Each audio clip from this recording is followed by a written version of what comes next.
God it wasn't him. Mr. Prosser said, "You are quite entitled to make any suggestions or protests at the appropriate time, you know." "Appropriate time?" hooted Arthur. "Appropriate time? The first I knew about it was when a workman arrived at my house yesterday. I asked him if he'd come to clean the windows, and he said no, he'd come to demolish the house. He didn't tell me straight away, of course. Oh, no. First he wiped a couple of windows and charged me a £5. Then he told me." "But, Mr. Dent, the plans have been available in the local planning office for the last 9 months. "Oh, yes," said Arthur. "Well, as soon as I heard, I went straight round to see them yesterday afternoon. You hadn't exactly gone out of your way to call attention to them, had you? I mean, like, actually telling anybody or anything." "But the plans are on display." "On display? I eventually had to go down to the cellar to find them." "Well, that's the display department." "With a torch." "Ah, well, the lights had probably gone." "So had the stairs." "But look, you found the notice, didn't you?" "Yes," said Arthur. "Yes, I did. It was on display in the bottom of a locked filing cabinet, stuck in a disused lavatory, with a sign on the door saying, 'Beware of the leopard.'" A cloud passed overhead.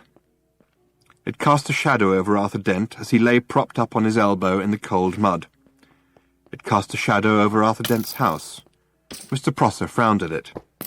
"It's not as if it's a particularly nice house," he said. "I'm sorry, but I happen to like it." "You like the bypass?" "Oh, shut up," said Arthur Dent. "Shut up and go away, and take your bloody bypass with you. You haven't got a leg to stand on, and you know it." Mr. Prosser's mouth opened and closed a couple of times, whilst his mind was for a moment filled with inexplicable but terribly attractive visions of Arthur Dent's house being consumed with fire, and Arthur himself running screaming from the blazing ruin, with at least 3 hefty spears protruding from his back. Mr. Prosser was often bothered with visions like these, and they made him feel very nervous. He stuttered for a moment, and then pulled himself together. "Mr. Dent," he said. "Hello, yes?" said Arthur. "Some factual information for you. Have you any idea how much damage that bulldozer would suffer if I just let it roll straight over you?" "How much?" said Arthur. "None at all," said Mr. Prosser, and stormed nervously off, wondering why his brain was filled with 1,000 hairy horsemen, all shouting at him. By a curious coincidence, none at all is exactly how much suspicion the ape-descendant Arthur Dent had that one of his closest friends was not descended from an ape, but was in fact from a small planet somewhere in the vicinity of Betelgeuse, and not from Guildford, as he usually claimed. Arthur Dent had never, ever suspected this. This friend of his had first arrived on the planet Earth some 15 Earth years previously, and he had worked hard to blend himself into Earth society, with, it must be said, some success. For instance, he had spent those 15 years pretending to be an out-of-work actor, which was plausible enough. He had made one careless blunder, though, because he had skimped a bit on his preparatory research. The information he had gathered had led him to choose the name Ford Prefect as being nicely inconspicuous. He was not conspicuously tall. His features were striking, but not conspicuously handsome. His hair was wiry and gingerish and brushed backwards from the temples. His skin seemed to be pulled backwards from the nose. There was something very slightly odd about him, but it was difficult to say what it was. Perhaps it was that his eyes didn't seem to blink often enough, and when you talked to him for any length of time, your eyes began involuntarily to water on his behalf. Perhaps it was that he smiled slightly too broadly and gave people the unnerving impression that he was about to go for their neck. He struck most of the friends he had made on Earth as an eccentric, but a harmless one, an unruly boozer with some oddish habits. For instance, he would often gate-crash university parties, get badly drunk and start making fun of any astrophysicists he could find till he got thrown out. Sometimes he would get seized with oddly distracted moods and stare into the sky as if hypnotized until someone asked him what he was doing. Then he would start guiltily for a moment, relax and grin. "Oh, just looking for flying saucers," he would joke, and everyone would laugh and ask him what sort of flying saucers he was looking for. "Green ones," he would reply with a wicked grin, laugh wildly for a moment, and then suddenly lunge for the nearest bar and buy an enormous round of drinks. Evenings like this usually ended badly. Ford would get out of his skull on whiskey, huddle into the corner with some girl, and explain to her in slurred phrases that honestly the colour of the flying saucers didn't matter that much, really. Thereafter, staggering semi-paralytic down the night streets, he would often ask passing policemen if they knew the way to Beetlejuice. The policeman would usually say something like, "Don't you think it's time you went off home, sir?" "I'm trying to, baby, I'm trying to," is what Ford invariably replied on these occasions. In fact, what he was really looking for when he stared distractedly into the sky was any kind of flying saucer at all. The reason he said green was that green was the traditional space livery of the Beetlejuice trading scouts. Ford Prefect was desperate that any flying saucer at all would arrive soon, because 15 years is a long time to get stranded anywhere, particularly somewhere as mind-bogglingly dull as the Earth. Ford wished that a flying saucer would arrive soon because he knew how to flag flying saucers down and get lifts from them. He knew how to see the marvels of the universe for less than $30 Altarian a day. In fact, Ford Prefect was a roving researcher for that wholly remarkable book, The Hitchhiker's Guide to the Galaxy. Human beings are great adapters, and by lunchtime, life in the environs of Arthur's house had settled into a steady routine. It was Arthur's accepted role to lie squelching in the mud, making occasional demands to see his lawyer, his mother, or a good book. It was Mr. Prosser's accepted role to tackle Arthur with the occasional new ploy, such as the "for the public good" talk, or the "March of Progress" talk, or the "they knocked my house down once, never look back" talk, and various other cajoleries and threats. And it was the bulldozer driver's accepted role to sit around drinking coffee and experimenting with union regulations to see how they could turn the situation to their financial advantage. The earth moved slowly in its diurnal course. The sun was beginning to dry out the mud that Arthur lay in. A shadow moved across him again. "Hello, Arthur," said the shadow. Arthur looked up, and squinting into the sun was startled to see Ford Prefect standing above him. "Ford! Hello, how are you?" Fine," said Ford. "Look, are you busy?" "Am I busy?" exclaimed Arthur. "Well, I've just got all these bulldozers and things to lie in front of because they'll knock my house down if I don't, but other than that, well, no, not especially. Why?" They don't have sarcasm on Beetlejuice, and Ford Prefect often failed to notice it unless he was concentrating. He said, "Good, is there anywhere we can talk?" "What?" said Arthur Dent. For a few seconds Ford seemed to ignore him, and stared fixedly into the sky like a rabbit trying to get run over by a car. Then suddenly he squatted down beside Arthur. "We've got to talk," he said, urgently. "Fine," said Arthur, "talk." "And drink," said Ford. "It's vitally important that we talk and drink. Now, we'll go to the pub in the village." He looked into the sky again, nervous, expectant. "Look, don't you understand?" shouted Arthur. He pointed at Prosser. "That man wants to knock my house down." Ford glanced at him, puzzled. "Well, he can do it while you're away, can't he asked. "But I don't want him to." "Ah. Look, what's the matter with you, Ford?" said Arthur. Nothing's the matter. Listen to me. I've got to tell you the most important thing you've ever heard. I've got to tell you now, and I've got to tell you in the saloon bar of the Horse and Groom." "But why?" "Because you're going to need a very stiff drink." Ford stared at Arthur, and Arthur was astonished to find his will beginning to weaken. He didn't realize that this was because of an old drinking game that Ford had learnt to play in the hyperspace ports that serve the Madronite mining belts in the star system of Orion Beta. The game was not unlike the Earth game called Indian Wrestling, and was played like this. 2 contestants would sit either side of a table with a glass in front of each of them. Between them would be placed a bottle of Jank's Spirit, as immortalized in that ancient Orion mining song, "Oh, don't give me none more of that old Jank spirit. No, don't give me none more of that old Jank spirit. For my head will fly, my tongue will lie, my eyes will fry, and I may die. Won't you pour me one more of that sinful old Jank spirit?" Each of the contestants would then concentrate their will on the bottle and attempt to tip it and pour spirit into the glass of his opponent, who would then have to drink it. The bottle would then be refilled. The game would be played again, and again. Once you started to lose, you would probably keep losing, because one of the effects of Jank's spirit is to depress telepsychic power. As soon as the predetermined quantity had been consumed, the final loser would have to perform a forfeit, which was usually obscenely biological. Ford Prefect usually played to lose.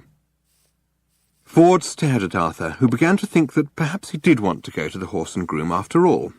"But what about my house?" he asked plaintively. Ford looked across to Mr. Prosser, and suddenly a wicked thought struck him. "He wants to knock your house down. Yes, he wants to build, and he can't, because you're lying in front of his bulldozer. Yes, and I'm sure we can come to some arrangement," said Ford. "Excuse me," he shouted. Mr. Prosser, who was arguing with a spokesman for the bulldozer drivers about whether or not Arthur Dent constituted a mental health hazard, and how much they should get paid if he did, looked around. He was surprised and slightly alarmed to see that Arthur had company. "Hello? Yes?" he called. "Has Mr. Dent come to his senses yet?" "Can we, for the moment," called Ford, "assume that he hasn't?" "Well," sighed Mr. Prosser. "And can we also assume," said Ford, "that he's going to be staying here all day?"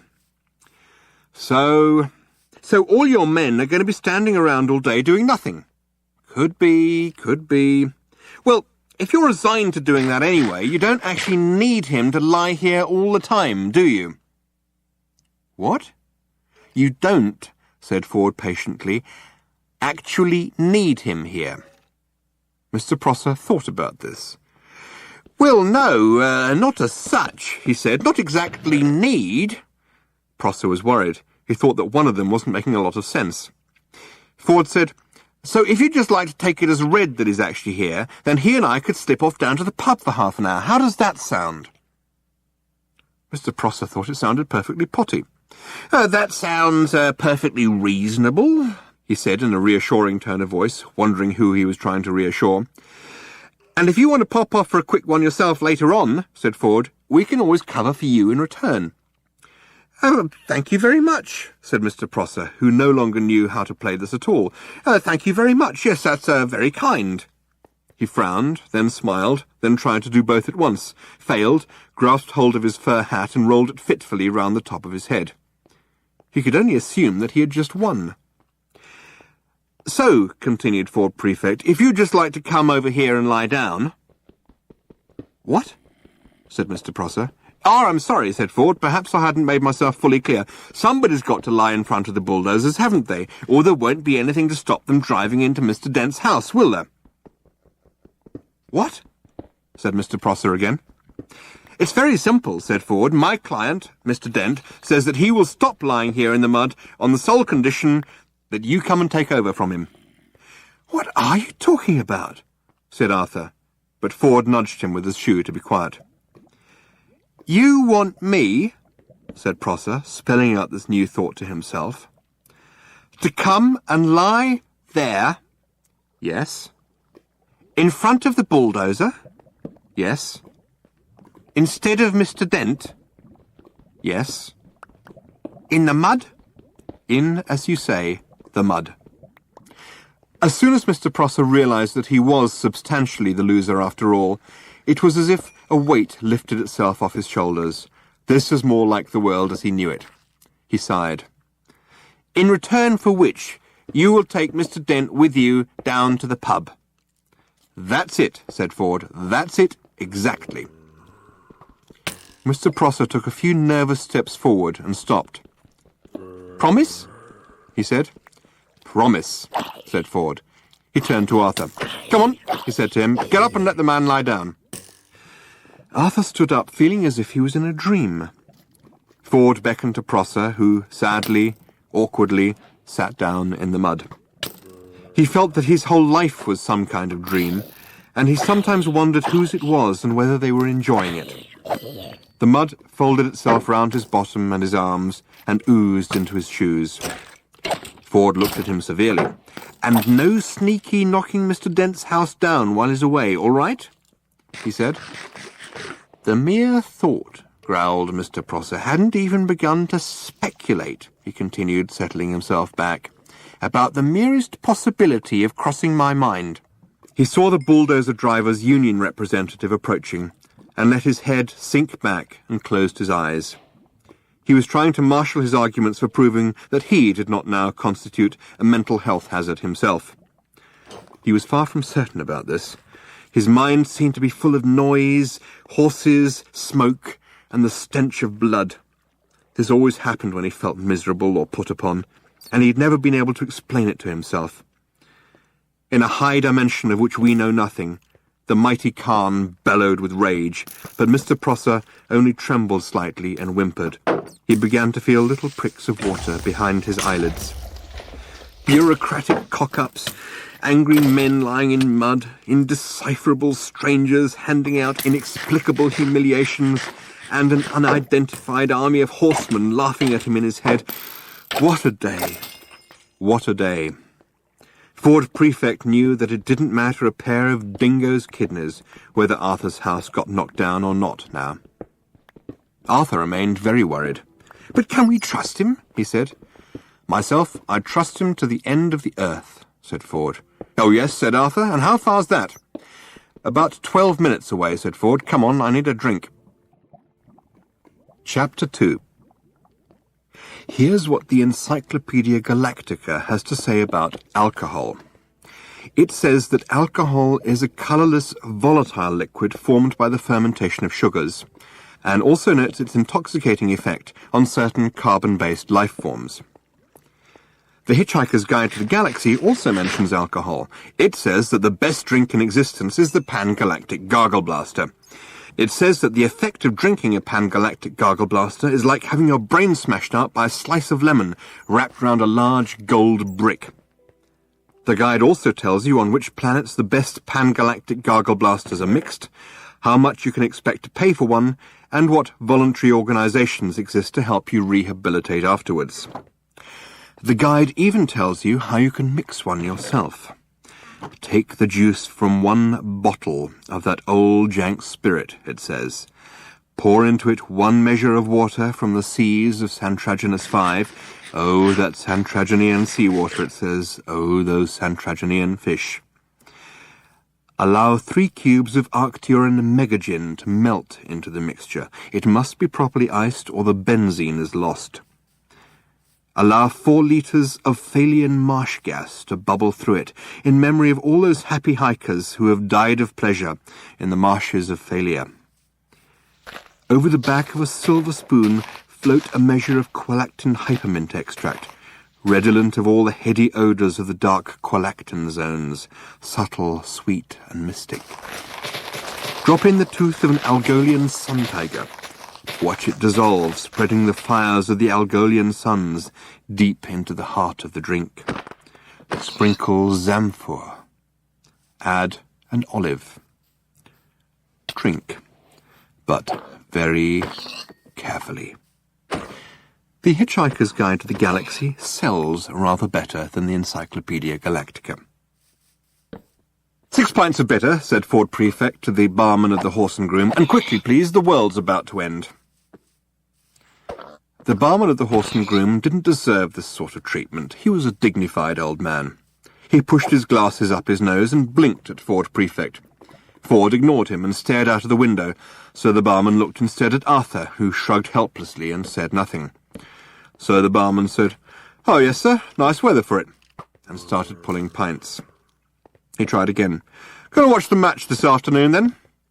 Ford glanced round at him. No point, he said, and looked back out of the window. "What's that, foregone conclusion, then, you reckon, sir?" said the barman. "Arsenal without a chance?" No, said Ford, "it's just that the world's about to end." "Oh, yes, sir, so you said," said the barman, looking over his glasses, this time at Arthur. "Lucky escape for Arsenal if it did." Ford looked back at him, genuinely surprised. "No, not really," he said. He frowned. The barman breathed in heavily. "There you are, sir, 6 pints," he said. Arthur smiled at him wanly and shrugged again. He turned and smiled wanly at the rest of the pub, just in case any of them had heard what was going on. None of them had, and none of them could understand what he was smiling at them for. A man sitting next to Ford at the bar looked at the 2 men, looked at the 6 pints, did a swift burst of mental arithmetic, arrived at an answer he liked, and grinned a stupid, hopeful grin at them. "Get off," said Ford, "they're ours," giving him a look that would have made an Algolian sun tiger get on with what it was doing. Ford slapped a £10 note on the bar. He said, "Keep the change." "What, from a tenner?" "Thank you, sir. You've got 10 minutes left to spend it." The barman decided simply to walk away for a bit. "Ford," said Arthur, "would you please tell me what the hell is going on?" "Drink up," said Ford. "You've got 3 pints to get through." "3 pints?" said Arthur. "At lunchtime?" The man next to Ford grinned and nodded happily. Ford ignored him. He said, "Time is an illusion. Lunchtime doubly so." "Oh, very deep," said Arthur. "You should send that into the Reader's Digest. They've got a page for people like you." "Drink up." "Why 3 pints all of a sudden?" "Muscle relaxant. You'll need it." "Muscle relaxant?" "A muscle relaxant." Arthur stared into his beer. "Did I do anything wrong today?" he said. "Or has the world always been like this, and I've been too wrapped up in myself to notice?"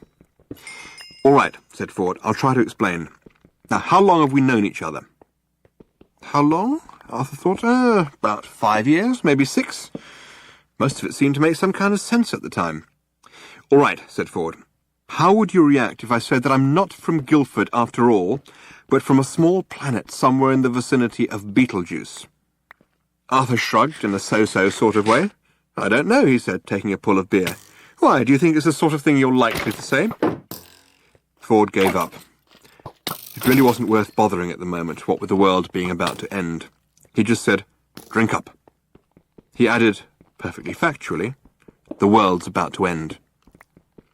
Arthur gave the rest of the pub another wan smile. The rest of the pub frowned at him. A man waved at him to stop smiling at them and mind his own business.